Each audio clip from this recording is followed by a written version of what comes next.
أستغفر الله العظيم الذي لا إله إلا هو الحي القيوم وأتوب إليه. أستغفر الله العظيم الذي لا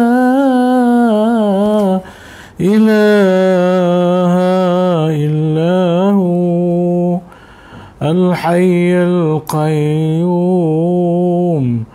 وأتوب إليه.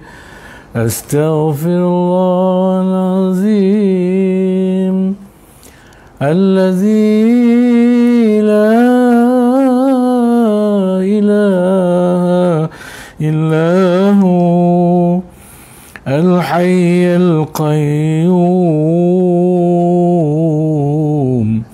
وأتوب إليه. أستغفر الله العظيم الذي لا إله إلا هو الحي القيوم وأتوب إليه. أستغفر الله العظيم الذي لا إله إلا هو الحي القيوم وأتوب إليه.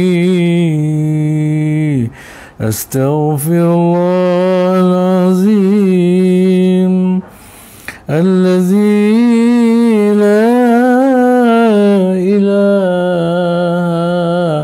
إلا هو الحي القيوم وأتوب إليه. أستغفر الله العظيم الذي لا إله إلا هو الحي القيوم وأتوب إليه. أستغفر الله العظيم الذي لا إله إلا هو الحي القيوم وأتوب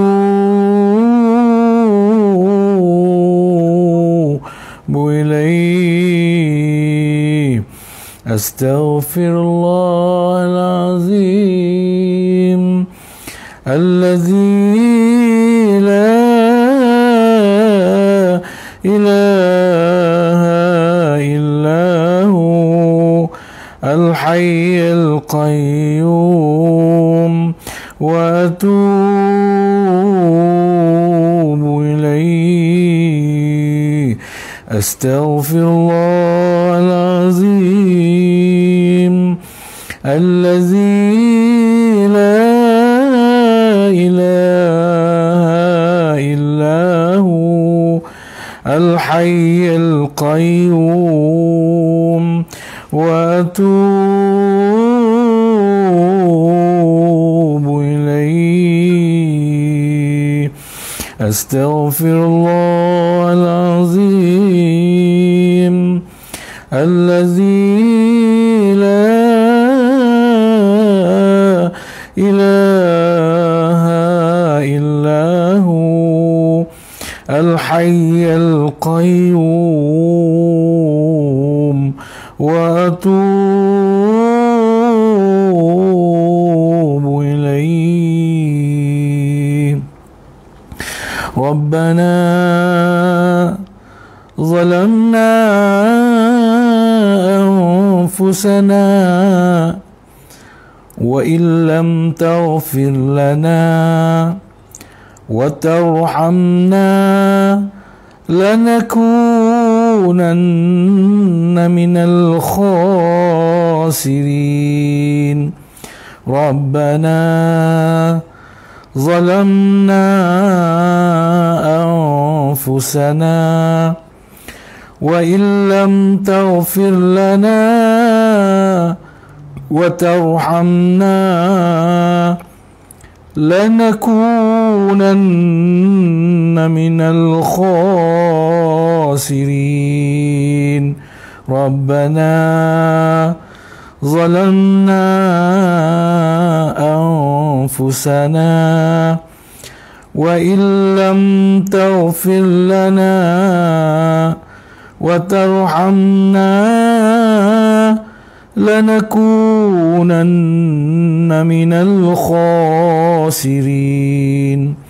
ربنا ظلمنا أنفسنا وإن لم تغفر لنا وترحمنا لنكونن من الخاسرين. ربنا ظلمنا أنفسنا وإن لم تغفر لنا وترحمنا لنكونن من الخاسرين. ربنا ظلمنا أنفسنا وإن لم تغفر لنا وترحمنا لنكونن من الخاسرين. ربنا ظلمنا أنفسنا وإن لم تغفر لنا وترحمنا لنكونن من الخاسرين. ربنا ظلمنا أنفسنا وإن لم تغفر لنا وترحمنا لنكونن من الخاسرين. ربنا ظلمنا أنفسنا وإن لم تغفر لنا وترحمنا لنكونن من الخاسرين.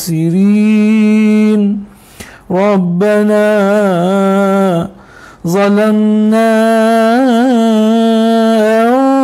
أنفسنا وإن لم تغفر لنا وترحمنا لنكونن من الخاسرين. ربنا ظلمنا أنفسنا وإن لم تغفر لنا وترحمنا لنكونن من الخاسرين. ربنا ظلمنا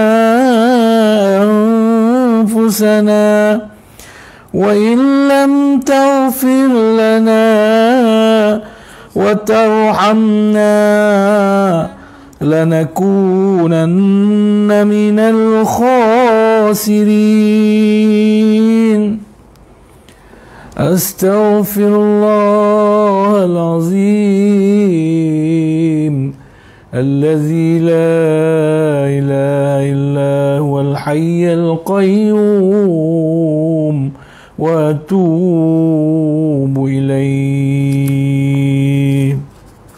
Ya Allah, jauhkanlah kami daripada pandemik COVID-19 yang memisahkan kami daripada ibu bapa kami, adik-beradik kami, kaum keluarga kami dan sahabat handai kami. Dan banyak lagi sengsara-sengsara lain yang datang bersama dengan ujian COVID-19-Mu ini, Ya Allah. Ya Allah, jauhkanlah, jauhkanlah, jauhkanlah. Amin. Amin ya Rabbal Alamin. Assalamualaikum warahmatullahi wabarakatuh. Bismillahirrahmanirrahim. Alhamdulillahi Rabbil Alamin. Assalatu wassalamu ala ashrafil anbiya'i wal mursalin wa ala alihi wa ashabihi ajma'in. Rabbi shrah li sadri wa yassir li amri wahlul 'uqdatam min lisani yafqahu qawli. Ar-Rahmanu 'allamal Qur'an, khalaqal insana 'allamahul bayan. Qala Allah Ta'ala fil Qur'anil 'azim, a'udzu billahi minasy syaithanir rajim. Laqad kana lakum fi Rasulillahi uswatun hasanah liman kana yarjullaha wal yawmal akhir wa zakarallaha katsira. Waalaikumsalam Mat Adi. Waalaikumsalam Nur Syuliana. Waalaikumsalam Nur Syuliana. Waalaikumsalam Wan Rosni. Waalaikumsalam Mu Wan Rosni. Waalaikumsalam Mujahidah Salihah. Ya, Waalaikumsalam Mujahidah Salihah. Tak keluar sini ya. Kalau yang tak keluar tu minta maaf ya. Waalaikumsalam Mujahidah Salihah. Kemudian Intan Sumayyah. Waalaikumsalam Intan Sumayyah. Ya, Waalaikumsalam Puan Nuraini Tahrin. Ya, Assalamualaikum ataupun Waalaikumsalam kepada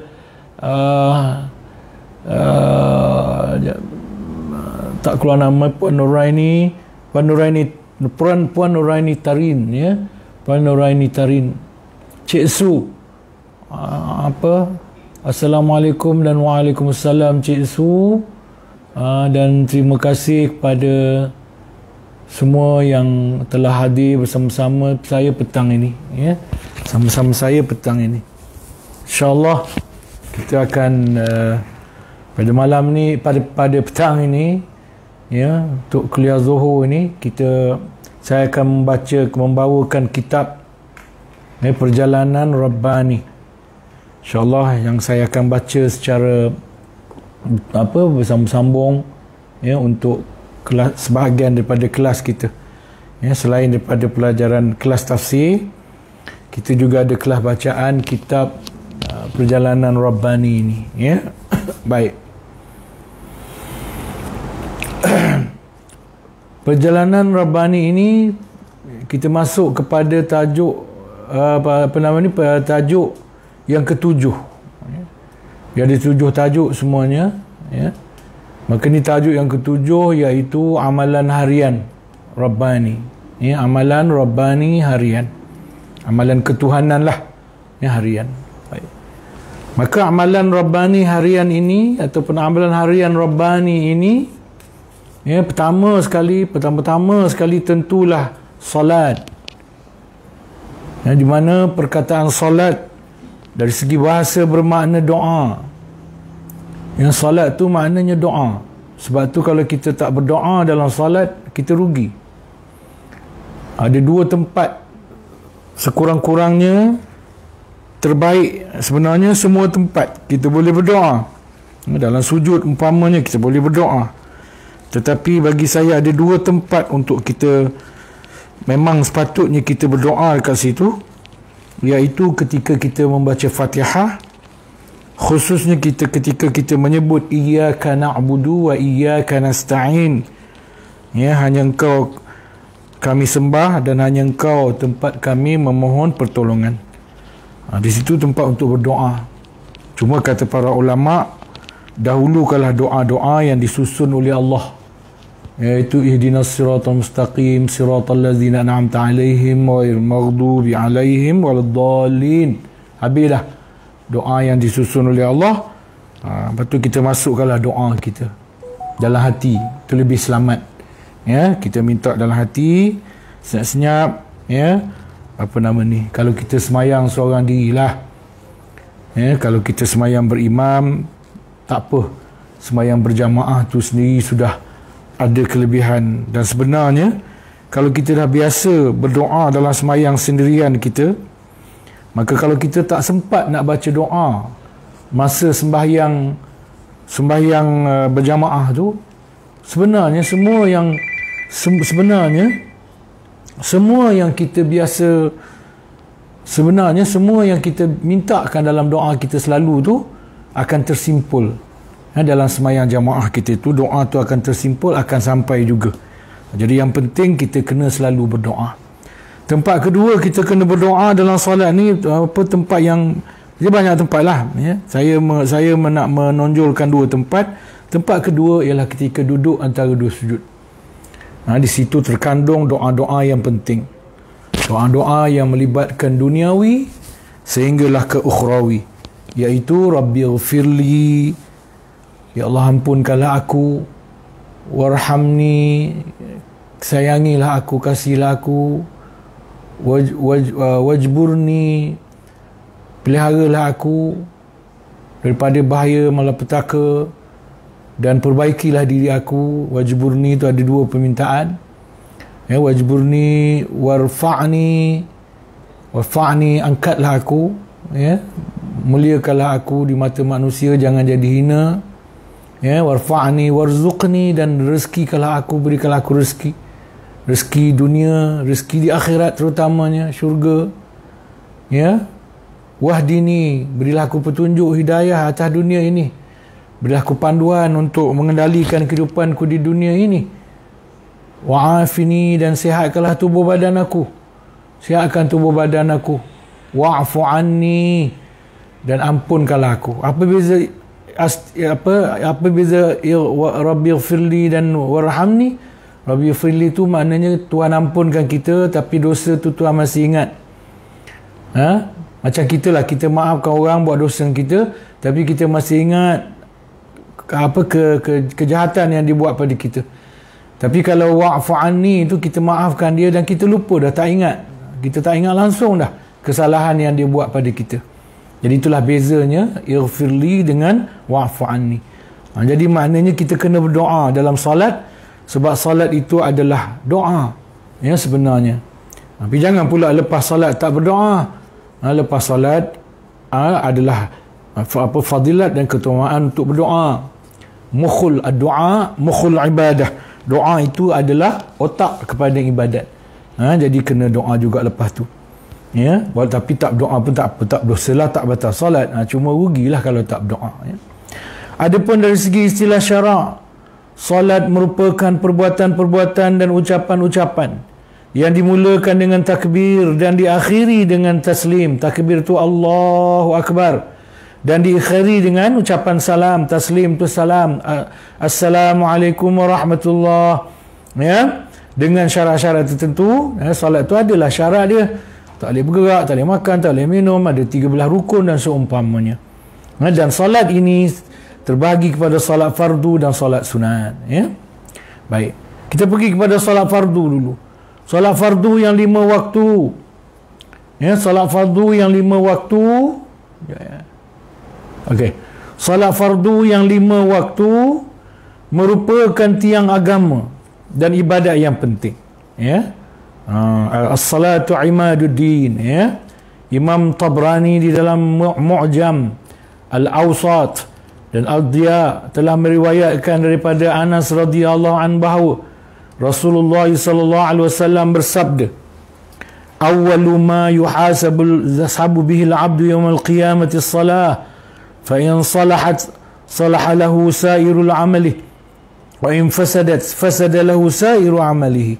Hadis ni menyebut tentang kepentingan ibadat solat, dan ibadat solat adalah tiket untuk Allah timbang, bukan Allah terima lagi, Allah timbang. Adalah tiket untuk Allah timbang ibadat-ibadat lain. Kalau lulus ibadat salat, lain pun luluslah. Kalau tak lulus ibadat salat, maka ibadat lain Tuhan tak tengok. Bagus macam mana, baik macam mana pun Tuhan tak tengok. Contoh macam sijil kat negara kita ni, tuan-tuan.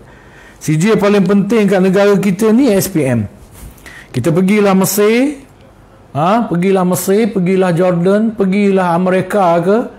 Kalau tak ada SPM, semua sijil tu tak terpakai di Malaysia. Jadi kena ada SPM dulu. Tu sebagai satu contoh lah. Tapi SPM tu tidaklah setaraf solat. Solat ni dia kena lulus, baru boleh diterima amalan-amalan yang lain. Okey? Baik. Hikmat pensyariatan salat yang terpenting adalah untuk mengingatkan kita kepada Allah Subhanahu wa taala yang telah mencipta semesta alam, termasuk diri kita. Sebagaimana difirmankan oleh Allah Subhanahu wa taala, innani anallahu la ilaha illa ana fa'budni wa aqimis salata li dzikri. Sesungguhnya aku adalah Allah, tiada Tuhan yang layak disembah selain aku, maka sembahlah aku dan diriku, dan dirikanlah salat untuk mengingatiku. Wa aqimis salata li zikri, disebut di hujung ayat itu. Dirikanlah salat untuk mengingati aku. Itu pun masih ada juga orang yang salat tapi tak ingat Allah. Dia solat, tubuh badan dia solat, tapi dia ingat benda lain. Ada juga. Itu malang lah. Orang lain tak solat, tak ingat Allah. Kita solat pun ingat Allah. Lagi rugilah. Jadi kita pastikan bersolat dan ingat Allah dalam solat tu, kan itulah tujuan solat. Mengingati Allah adalah sangat penting bagi manusia kerana ia memberikan kesan-kesan yang baik ke dalam jiwa mereka. Salat ni memberi kesan yang baik. Di antara kesan-kesan tersebut ialah pertama, dengan mengingati Allah, jiwa menjadi tenang. Sebagaimana firman Allah Subhanahu wa taala dalam surah ayat 28 surah Ar-Ra'd. Saya sebut ni bukan pasal apa, kalau ada orang yang nak mencatat, nak rojok ayat ni, nak tengok balik nanti, saya sebut ayat 28 surah Ar-Ra'd. Waalaikumsalam Syafi'i Ramli. Terima kasih kerana menyertai kami. Maksud ayat ini, tuan-tuan, orang-orang yang beriman dan menjadi tenang hati mereka dengan mengingati Allah. Ketahuilah, dengan mengingati Allah hati menjadi tenang. Ayat ni, ala bidzikrillahi tatma'innul qulub. Salat ini memanglah amat menenangkan jiwa. Barangkali tuan-tuan pun selalu terasakan bila kita beri salam, sebelum salat tu kita rasa gelisah. Orang Perak kata libang libu, kan. Bila kita semayang, kita pun beri je salam, terasa macam ada angin bertiup kat muka kita. Saya selalu rasa macam tu. Saya percaya tuan-tuan pun selalu rasa macam tu. Bagaimana salat itu menenangkan jiwa kita, menenteramkan jiwa kita. Kalau kita gelisah, apa, salatlah. Kalau kita gelisah, kita salatlah. Okey. Kemudian kedua, kesan ibadah salat yang kedua ialah mengingati Allah, menimbulkan kekuatan kerohanian yang sangat besar artinya, seperti ketabahan dalam menghadapi segala macam cabaran hidup, kesabaran dan tidak mudah berputus asa. Salat ialah generator kepada kekuatan dalam kehidupan, kekuatan untuk hidup. Orang yang solat, dia tidak akan mudah putus asa. Orang yang solat, dia tidak akan bunuh diri. Ya, tidak akan bunuh diri. Walaupun kita jumpalah ada orang yang bukan sakat solat, mengaji itu belajar. Bila dia duduk dalam kuliah di masjid tu, duduk depan ustaz, duduknya depan ustaz, tapi dia bunuh diri. Tak apalah, itu cerita lain lah, itu cerita terpencil. Tapi rata-ratanya orang yang bersolat, hati dia tenang dan dia mempunyai kekuatan untuk memikul kehidupan dia di atas muka bumi Allah Subhanahu wa taala ini, ya. Dia ada kekuatan dengan solat. Bila dia solat, dia demi solat, sikit-sikit Allah beri dia kekuatan. Sikit-sikit Allah beri dia ketenangan. Ya? Dan akhirnya dia mempunyai kekuatan daripada ibadat, kekuatan roh daripada ibadat solatnya itu. Ya? Di dalam surah Al-Baqarah ayat 45 dan 46, Allah Subhanahu wa taala berfirman, واستعينوا بالصبر والصلاة وإنها لكبيرة إلا على الخاشعين الذين يظنون أنهم ملاقو ربهم وأنهم إليه راجعون. Maksudnya, dan mintalah pertolongan kepada Allah dengan jalan sabar dan mengerjakan solat. Ayat ni dia ajar kita nak minta tolong dengan dua perkara. Lepas tu baru kita minta tolong tempat lain.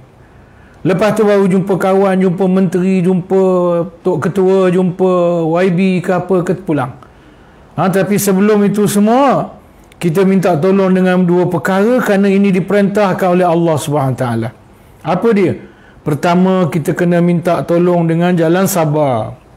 Pertolongan pertama ialah kesabaran. Nak minta tolong kena sabar.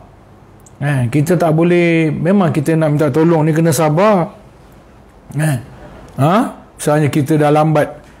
Pernah kereta saya kena apa? Kereta saya rosak. Nak pergi kuliah. Rosak. Dah nak pergi, rosak. Tak sempat nak baiki dulu dah. Saya pun telefon kawan minta tolong. Dia kata, okey ustaz, datang cepat ya, anak dah lambat ni. Dia datang slow. Dia bawa kereta pun slow je. Kita risau, takut tak sempat. Sebab kuliah tu kuliah Zuhur kat pejabat. Lambat sampai, habis masa, tak ada kuliah jalannya, tak jadi kuliah. Slow, kita nak marah pun tak boleh, kita sabar je lah. Dan kita minta tolong orang, kan? Orang kalau kita bising-bising kan, kena halau keluar. Jadi kita sabar je. Begitulah sebenarnya adat dia. Bila kita minta tolong, kita kena sabar. Jangan gelojoh nakkan pertolongan, nak dapatkan pertolongan yang kita mahu itu. Jangan gelojoh. Kita kena sabar. Bina kekuatan kesabaran dalam diri kita. Dan antara ubat penawar, penguat ubat kesabaran. Di antara ubat kesabaran, ubat yang menyebabkan kita bertambah sabar ialah salat. Ialah salat. Wasta'inu bis-sabri was-salah wa innaha lakabiratun illa 'alal khashi'in. Dan sesungguhnya salat itu amatlah berat kecuali bagi orang-orang yang khusyuk, iaitu orang-orang yang meyakini bahawa mereka akan menemui Tuhan mereka dan bahawa mereka akan kembali kepadanya. Dan solat ni memang dirasakan berat. Solat ni tak berat, ringan je. Kalau dia tak boleh berdiri, dia duduk. Orang yang tak boleh berdiri, kalau semayang berdiri juga berat lah. Kalau dia tak boleh duduk, dia baring. Orang yang tak boleh duduk semayang, cuba duduk juga berat lah. Tapi nak menunjukkan solat ni dia tak berat. Tak larat berdiri duduk, tak mampu duduk, baring pun masih boleh solat. Dia tak berat. Tak berapa lama, 5 minit habis dah. 5 minit pada dasarnya. Saya dah uji masa duduk asrama dulu. Saya tengok beberapa orang, tak ingat lah, mau 20 orang juga kot. Saya tengok kawan-kawan solat, intai dia jauh, tengok masa tu. 4 ke 5 minit. Solat budak-budak kot, solat budak sekolah. 4 ke 5 minit habis 4 rakaat solat. Tidak berat. Tidak berat, kecuali bagi siapa yang akan rasa berat. Berat, solat itu berat. Siapa yang tidak merasa berat tentang solat itu, iaitu orang yang khusyuk. Khusyuk itu apa tuan-tuan? Khusyuk ni panjang cerita, saya ingat kita bincang bab khusyuk nanti bila tiba tempat dia. Ada tempat dia nanti dia bahas bab khusyuk. Tapi saya ambil je basic makna khusyuk ni dulu tuan-tuan, iaitu merendah diri. Kita bersolat dengan keadaan merendahkan diri. Masa kita angkat takbir itu apa kita sebut? Allahu Akbar. Allah Maha Besar. Kita kecil je. Rumah kita kecil je. So mana pun rumah kita sebenarnya kecil je, tak ada mana. Kereta kita kecil je. Isteri kita pun kecil je. Kita pun kecil je walaupun besar. Misalnya kan. Maknanya kita kena solat tu dalam keadaan merendahkan diri, merasakan diri tu lemah, merasakan diri tu hina, merasakan diri tu tak ada apa-apa di sisi Allah SWT. Tuan-tuan tengoklah sekarang musim COVID-19 kan habis. Sepatutnya orang yang paling kaya ialah orang yang menguruskan penerbangan kan? Syarikat penerbangan. Tapi syarikat penerbangan lah antara yang paling terkesan sekarang ini. Kan kalau kerja bukan nak menghina tak, tapi nak ambil pengajaran. Kalau sebelum ni kita tengok kerja apa, pilot. Pilot hebat. Kalau meminang anak dara orang pun cepat diterima. Cepat diterima. Tapi atas ujian Allah hari ni kita tengok pilot lah antara yang sukar. Sebab kapal terbang tak berapa nak boleh terbang. Pelancongan. Orang yang memiliki hotel, yang memiliki resort percutian. Ni orang yang bawa dia katakan mewah, membawa keuntungan besar. Tapi bila datang COVID-19 habis. Yang nak tutup pun ada dah kalau dah sekian lama tak berjalan, tak bergerak. Gaji nak bayar macam mana? Gaji pekerja nak bayar macam mana? Pekerja dah buang dah. Mungkin hutang bank masih belum bayar apa semua. Lemahnya kita depan Allah SWT.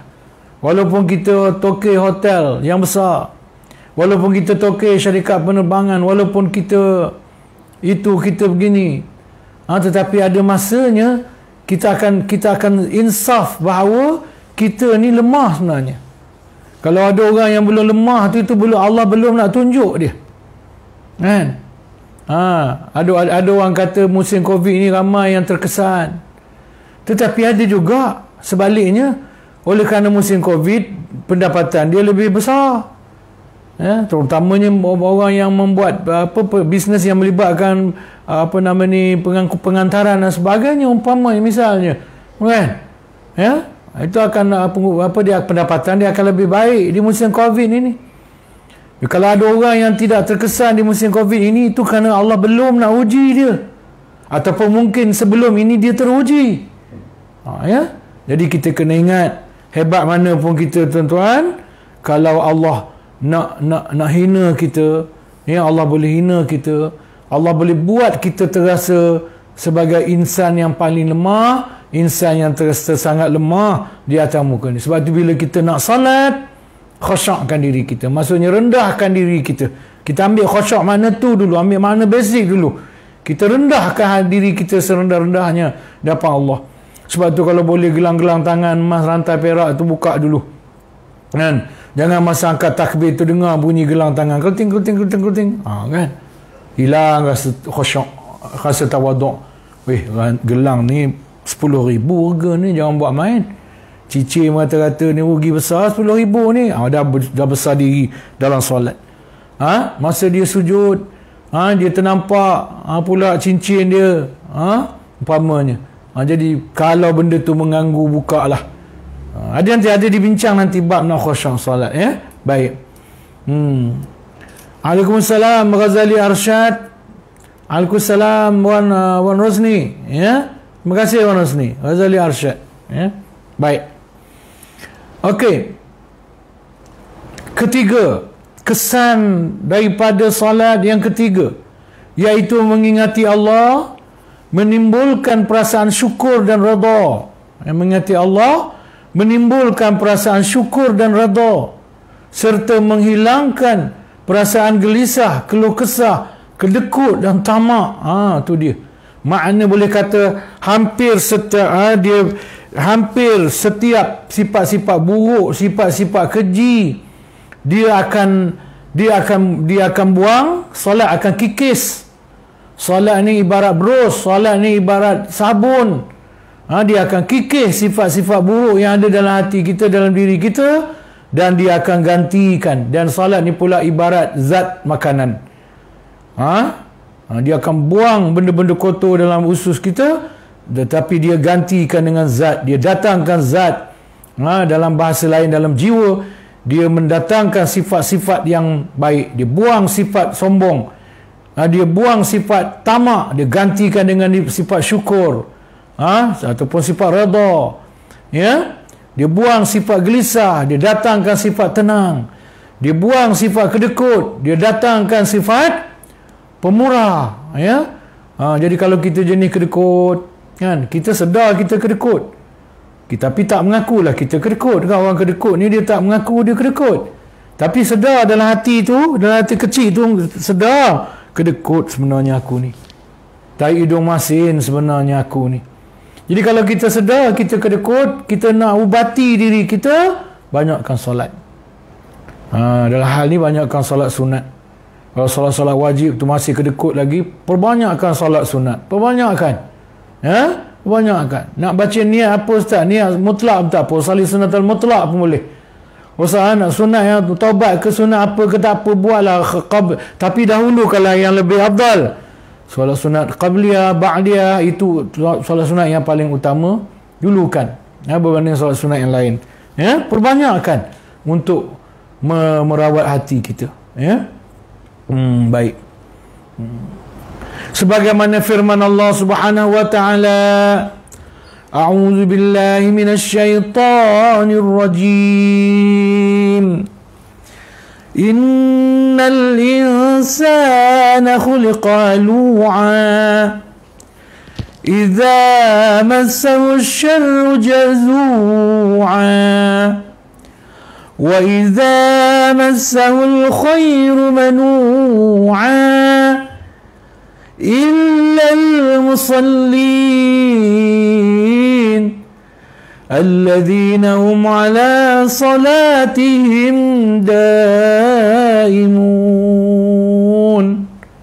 Maksudnya, sesungguhnya manusia itu dijadikan bertabiat resah gelisah.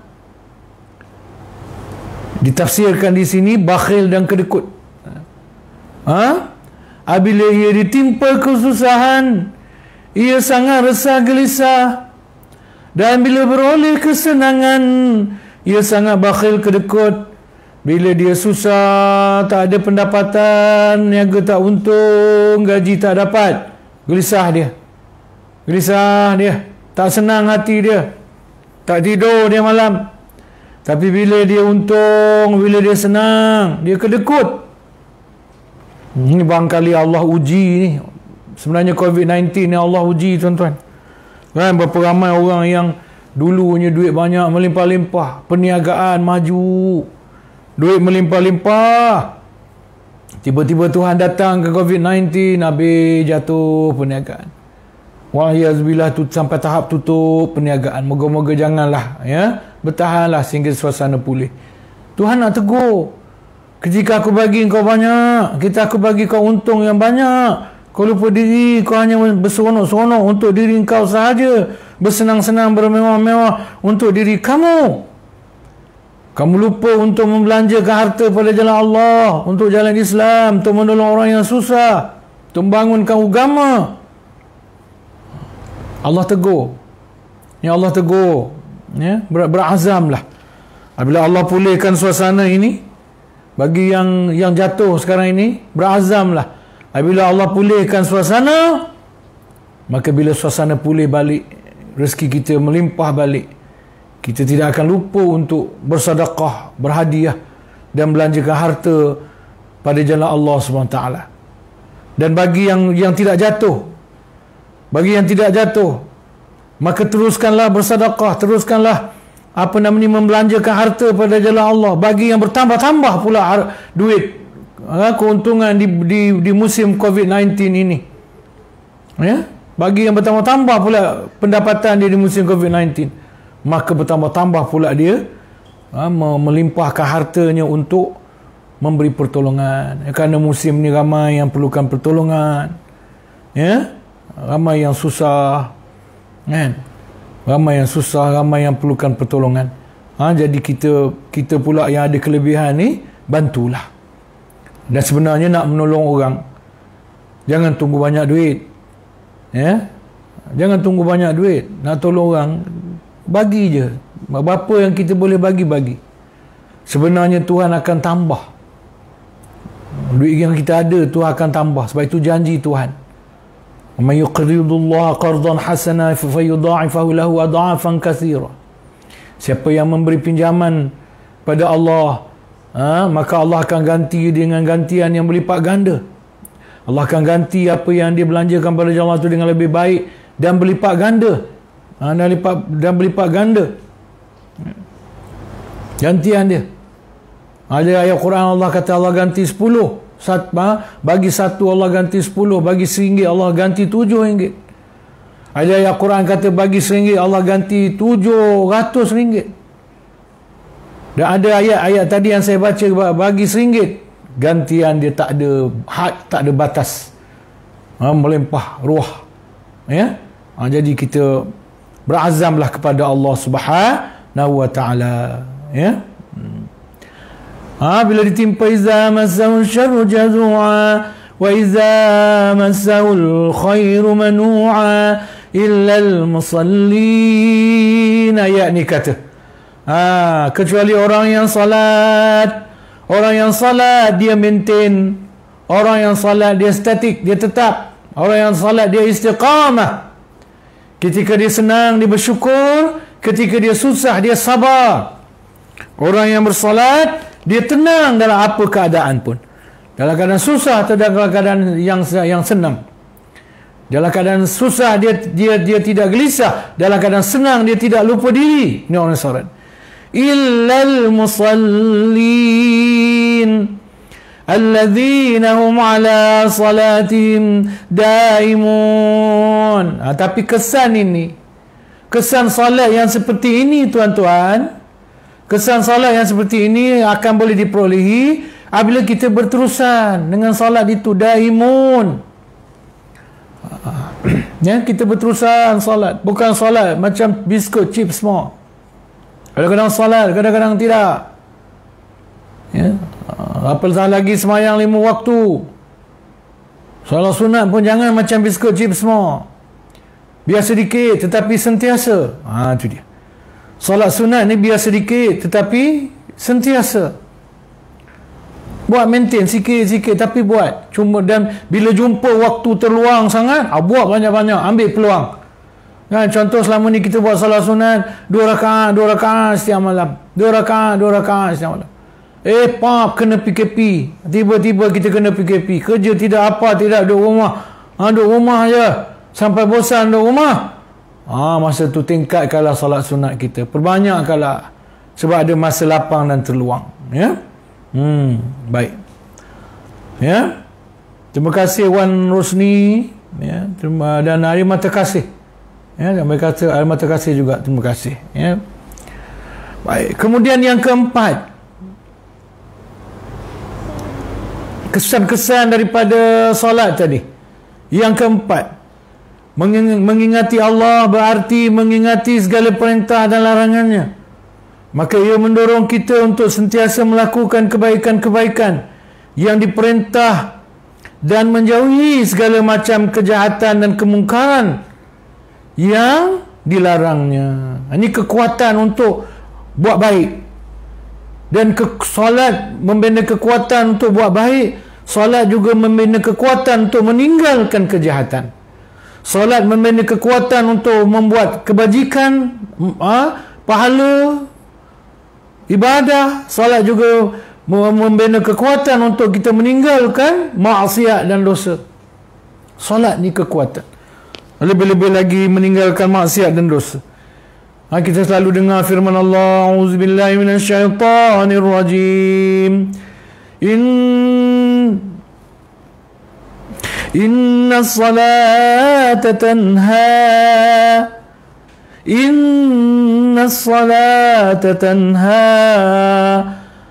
'anil fahsya'i wal munkar.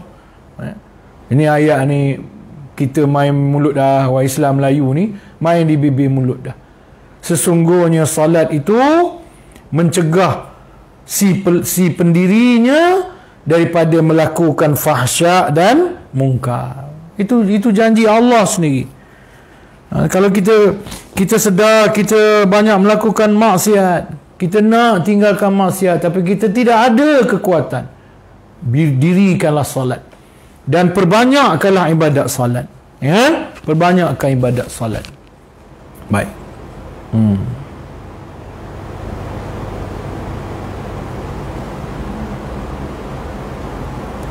Di samping itu, ingatan itu juga mendorong kita untuk menghiasi jiwa kita dengan sifat-sifat terpuji yang dicintainya dan membersihkannya daripada sifat-sifat tercela dan yang dibencinya. Bila kita solat juga, solat itu mendorong kita untuk memberi kita kesedaran untuk bekerja bagi pihak jiwa kita, mengusahakan jiwa kita, tuan-tuan, nak mendidik jiwa kita. Kalau kita makan ubat untuk sihat tubuh badan, jiwa kita perlukan ubat-ubatannya. Kalau kita perlu ada training latihan untuk kesihatan tubuh badan, maka jiwa kita juga ada latihannya, untuk kesihatan jiwa, kesihatan jiwa. Di dalam surah Al-Ankabut ayat 45, Allah Subhanahu wa taala berfirman, wa aqimis salah innas salata tanha 'anil fahsya'i wal munkar wa la dzikrullahi akbar wallahu ya'lamu ma tasna'un. Ini baru ayat yang saya baca tadi. Ayat yang saya baca tadi. Dan dirikanlah salat, sesungguhnya salat itu mencegah daripada perbuatan-perbuatan keji dan mungkar. Dan sesungguhnya mengingati Allah itu lebih besar keutamaannya daripada ibadat-ibadat lain, maksudnya salat. Salat itu lebih besar keutamaannya berbanding ibadat-ibadat yang lain. Salat 5 waktu sudah tentulah, tuan-tuan. Salat sunat, di kalangan salat sunat itu, salat sunat itu lebih besar daripada salat-salat yang lain. Jadi kalau mampu, kalau ada kekuatan, dulu kalau ibadah salat. Kalau dah tak ada kemampuan ataupun selepas kita bersolat, bolehlah kita menunaikan ibadat-ibadat lain seperti membaca Al-Quran, berzikir, dan sebagainya. Dan Allah Maha mengetahui apa yang kamu kerjakan. Saya teringat cerita Dr. Hamka, tuan-tuan. Saya teringat cerita Dr. Hamka. Bagaimana Dr. Hamka dia ceritalah dia pergi ke Amerika. Apa tujuan dia pergi Amerika saya pun tak ingat. Tapi Dr. Hamka ni dia jalan jauh lah. Dia pergi Amerika, dia pun check in hotel. Dia check in sebuah hotel di Amerika tu. Jadi selepas dia dia daftar, dia pun masuklah bilik. Jadi beg dia dibiarkan sebab bellboy akan bawa naik ke bilik. Dia pun dah masuk bilik. Dia ambil wuduk, dia teringat dia belum solat. Dia belum solat maghrib dengan isyak, dia dah niat jamak, dia pun nak jamak lah. Maka dia pun ambil wuduk, semayang, dan kita ni basahan wuduk tu tidak makruh ataupun tidak elok, tapi bukanlah makruh tahrim, makruh tanzih, tidak elok dilap Ya, sebenarnya basahan wuduk tu elok kita biarkan dia kering sendiri di muka di anggota wuduk kita. Dan dalam cerita ni kita nampak apa kelebihan dia. Dr. Hamka tengah solat, elok-elok dia beri salam, Assalamualaikum warahmatullahi. Assalamualaikum warahmatullahi. Kan? Tiba-tiba pintu bilik dia dibuka. Rupanya budak tu mengantar beg-beg dia. Dia kata susun kat situ. Budak tu pun letakkanlah beg tu di tempat yang ditunjukkan oleh Dr. Hamka. Letakkan beg tu di tempat yang ditunjuk oleh Dr. Hamka.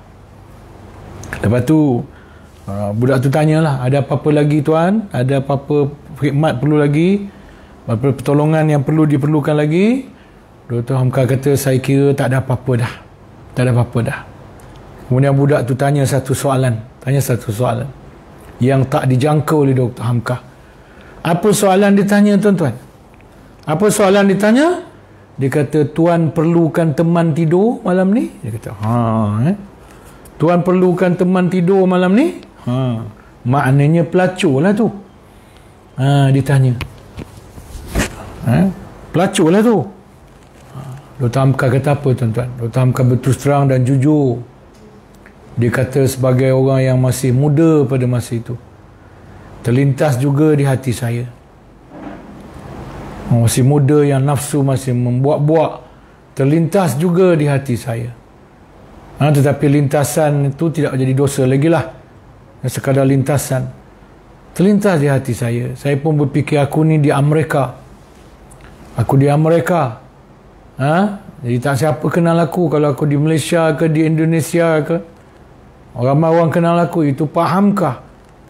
Dia orang, kalau aku buat jahat, dia orang akan nampak, dia orang akan tahu. Tapi aku di Amerika. Kalau malam ni aku buat jahat, aku berzina, besok tak ada siapa yang tahu. Aku balik ke Indonesia, aku berkunjung ke Malaysia, tak ada siapa yang akan tahu. Tengah aku berfikir jahat itu, tiba-tiba air wuduk, saki-baki air wuduk di muka tadi, di pelipis tadi, tiba-tiba menitik mengalir dekat pipi dia, tuan-tuan. Mengalir. Dia pun tersedar air yang mengalir itu, dia pun kesat. Dia tengok, Allah, aku baru lepas semayang. Sedangkan dalam semayang tadi aku mengatakan, inna salati wa nusuki wa mahyaya wa mamati lillahi rabbil alamin. Sesungguhnya semayangku, inna salati wa nusuki, dan seluruh ibadatku, wa mahyaya, dan seluruh kehidupanku, wa mamati, dan kematianku, untuk Allah Tuhan sekian alam. Aku teringat, ya Allah, kalau aku buat maksiat pada malam ini, besok aku nak sembahyang subuh, tangan aku tak akan mampu mengangkat takbir. Sebab aku akan berasa malu untuk mengucapkan ucapan inna salati. Aku dah buat maksiat malam ni. Maka bagaimana besok di waktu subuh aku nak mengucapkan ucapan janji dan ikrarku kepada Allah yang telah aku langgar pada malam tadi, pada malam ini. Inna salati wa nusuki wa mahyaya wa mamati lillahi rabbil alamin. Kerana kalau aku berzina pada malam ini, kehidupanku dah bukan lagi kerana Allah. Aku akan malu untuk angkat takbir. Aku akan malu untuk mengucapkannya. Akhirnya aku langsung tak akan menunaikan salat subuh. Kemudian zuhur pun aku tak akan bersalat. Asar, maghrib, isya. Dan akhirnya aku tak akan bersalat lagi. Akhirnya daripada seorang ulama besar, aku akan bertukar menjadi insan yang paling tak berguna dan paling jahat di dunia dan di sisi Allah Subhanahu wa ta'ala. Akhirnya aku kesat air yang mengalir itu dan berkata pada budak tu, no thanks. Tidak, terima kasih. Tidaklah Dr. Hamka membebel pula kat budak tu kan. Budak tu apa ertinya, dia orang Amerika, orang kafir pun orang Amerika. dia bukan kenal apa pun. Jadi Dr. Hamka biarkanlah dia, ya. Cuma Dr. Hamka kata tidak, terima kasih, cukuplah, ya. Maka budak tu pun pergi. Lihat bagaimana solat mencegah si pelakunya daripada melakukan kemungkaran. Dan kita nampak di sini praktikalnya, kenapa air wudu itu lebih baik, lebih afdal tidak dilap, lebih afdal dibiarkan kering di tubuh, di anggota wudu itu. Itulah di antara hikmahnya, tuan-tuan, ya. Itulah di antara hikmahnya. Dah hampir 45 minit, tuan-tuan, ya. Dia ada 6 ni, nak ulah panjang. Ada 2, dia ada dia ada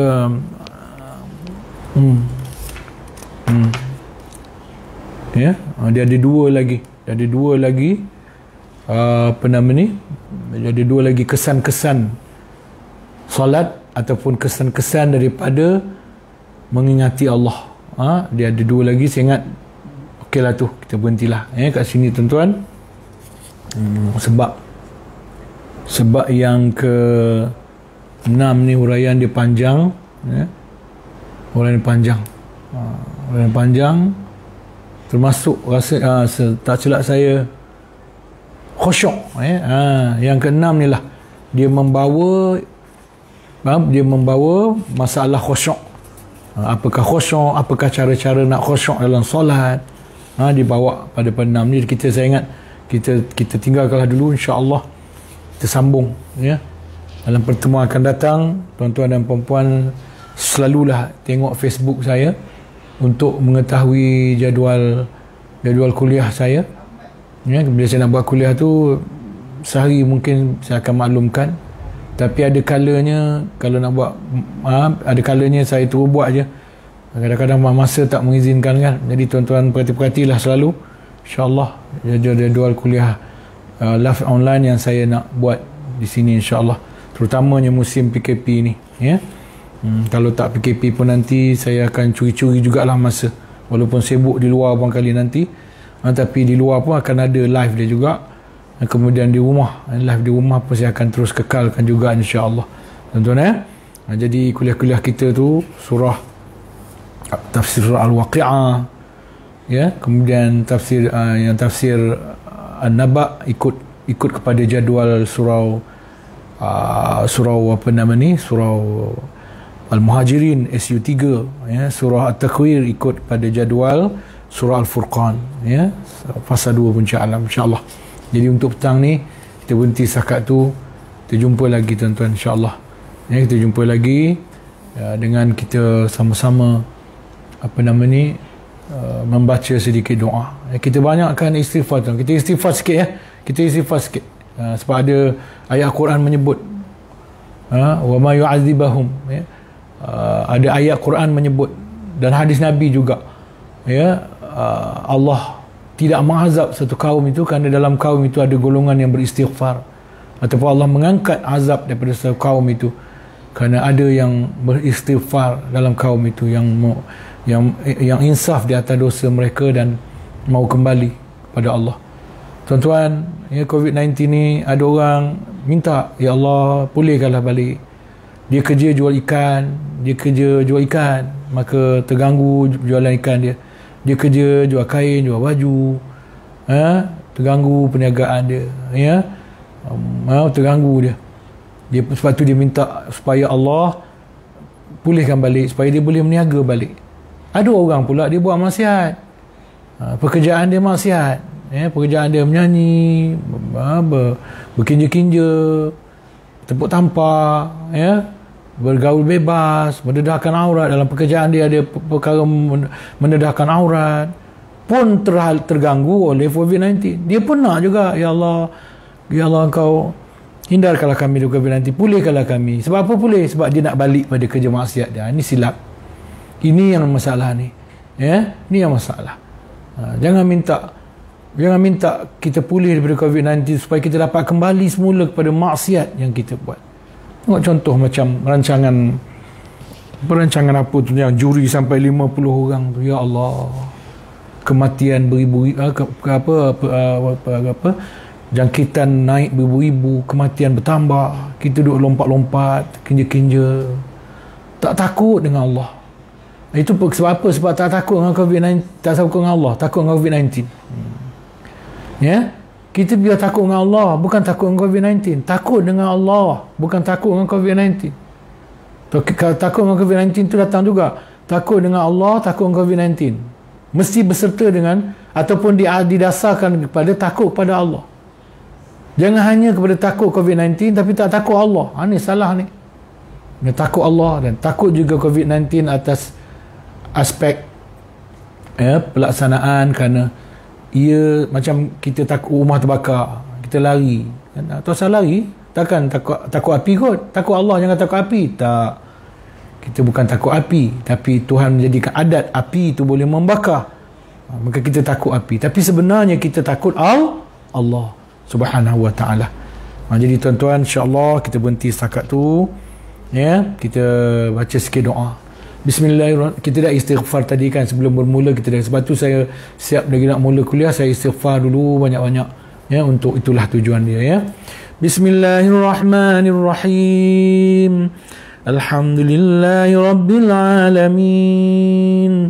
As-salatu wassalamu ala ashrafil anbiya'i wal mursalin wa ala alihi wa sahbihi ajma'in.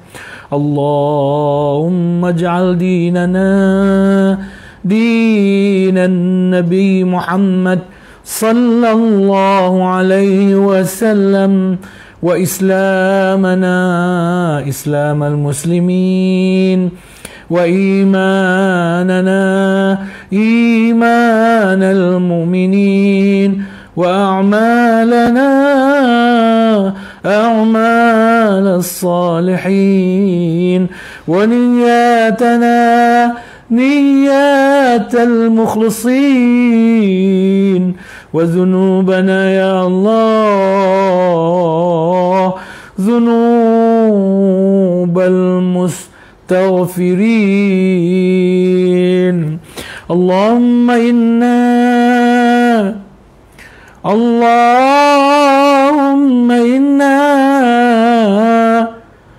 Allahumma inna na'udzu bika minal barasi wal jununi wal juzami wa min sayyi'il asqam. Allahumma inna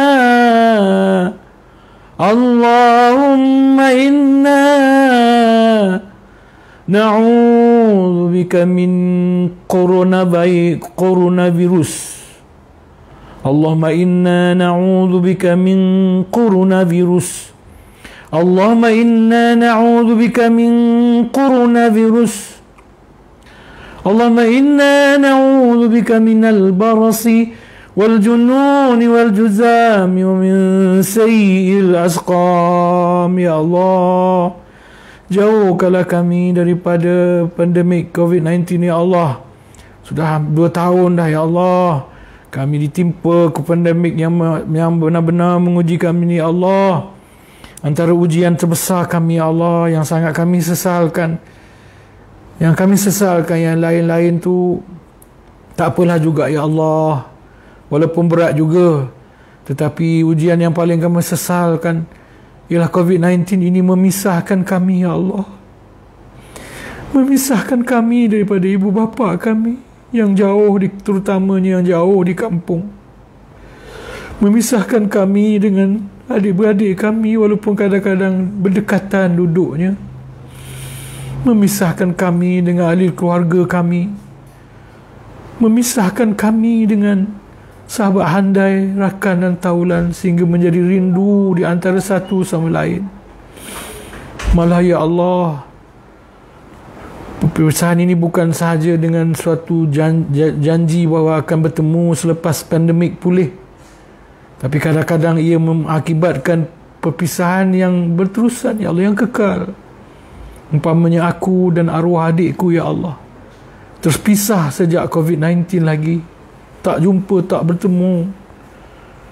Di saat-saat akhir riwayatnya janji nak pergi makan minum sama-sama bila dah selesai COVID-19 di mana-mana restoran di Kuala Lumpur. Tapi ya Allah, kau ambil nyawanya sebulan lebih yang lalu, sehingga jadilah terpisahnya aku dengan dia, buat perpisahan selama-lamanya. Allah, bukan perpisahan sementara COVID-19. Oleh kerana itu ya Allah, kami mohon jauhkanlah kami daripada COVID-19 ya Allah. Jauhkanlah kami ya Allah. Kau tahu aku sendiri, kalau keadaan pulih, macam keadaan seperti baik, setiap bulan aku mesti balik ke kampung tengok ayah, tengok ibu. Tapi sudah hampir 2 tahun aku tidak balik ke kampung melihat ayah dan ibu ya Allah, kerana COVID-19 ini. Rindu dengan sahabat anda yang rakan taulan. Jauhkanlah ya Allah, jauhkanlah kami dari COVID-19 ya Allah. Jauhkanlah kami dan ampunkanlah dosa-dosa kami ya Allah. Kalau kami berdosa, ampunkanlah dosa-dosa kami ya Allah. Ampunkanlah dosa-dosa kami ya Allah. Wa sallallahu ala sayyidina Muhammad wa ala alihi wa sahbihi wa sallam.